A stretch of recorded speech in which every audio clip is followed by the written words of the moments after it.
This is Roots en Route.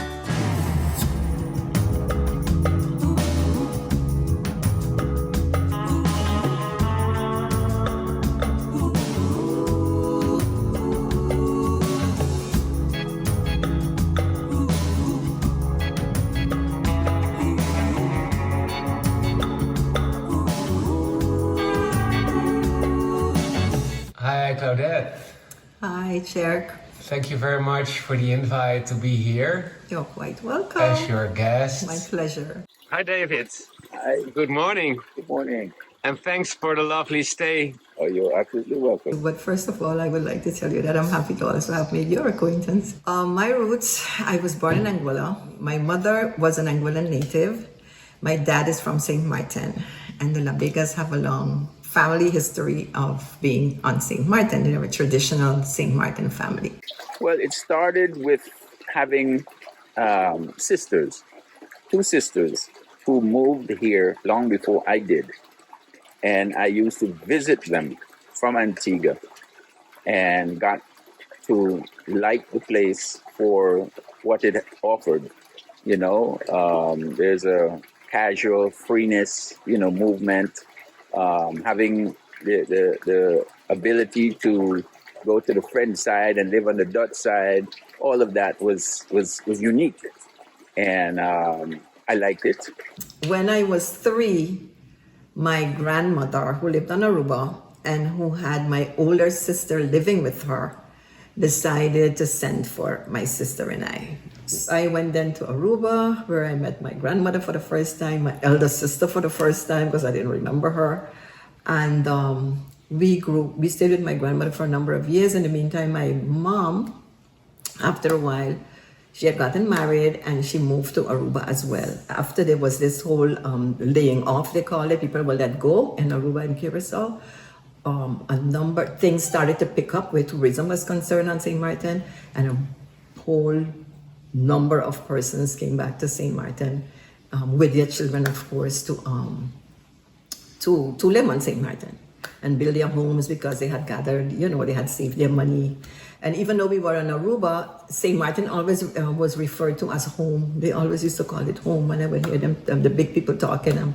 So this one went home. They get back from home. Home was always St. Maarten. So they never really considered Aruba their home. St. Maarten was very dear to me, very, very dear. Not only because I had sisters, but because I grew to love the place. And so when the opportunity occurred that I wanted to go back home, it wasn't Antigua anymore. It was St. Maarten. And so I made St. Maarten my home. We do have a number of nationalities here. St. Maarten has always been very hospitable and has always opened, its shores have always welcomed persons from abroad. And I say too, in my opinion, we're kind of like the USA of the Caribbean, because a number of persons come here in order to make a living, and a lot of them have been very successful. A number of them have remained here. What I think is a pity in a way is that I see a lot of the customs that were typically of St. Maarten disappearing. A lot of traditions disappear. The other nationalities that come to the island do enrich us, with their cultures as well. But I would still have loved to hold on to some of our culture, but it is quick disappearing. But I think it's a pity, and I think it's a pity that, unlike other islands that have recorded their history and have tried to keep as much as possible of their traditions as they could, we haven't done that. There's very little that has been recorded, and older folks like myself we're a dying race. We're not going to be here in a few years, and all of that is going to be lost. Well, we are at the border, so to speak, where they fly the flags of the nations, Dutch nation and the French nation, and St. Maarten. I think that St. Maarten is such a good area for studies, sociological studies, because of the development it went through, because of, as you said, the microclimate, how people live together, how do they survive. Seldom can you be in a location like this and be able to look out in the distance and see Anguilla and see the French side, the homes and the hospital. And I mean, at night, sometimes you actually see cars moving in Anguilla if it's a very clear night. And, like for instance, on New Year's Eve, instead of going somewhere, we sat right here and saw the fireworks on the Dutch side, the fireworks on the French side, the fireworks in Anguilla. I don't know anywhere where you can do that.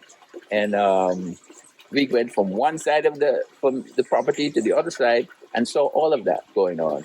And it was great. It was really great. We need all the expertise, all the knowledge. We need everything that we can get in order to move the society forward.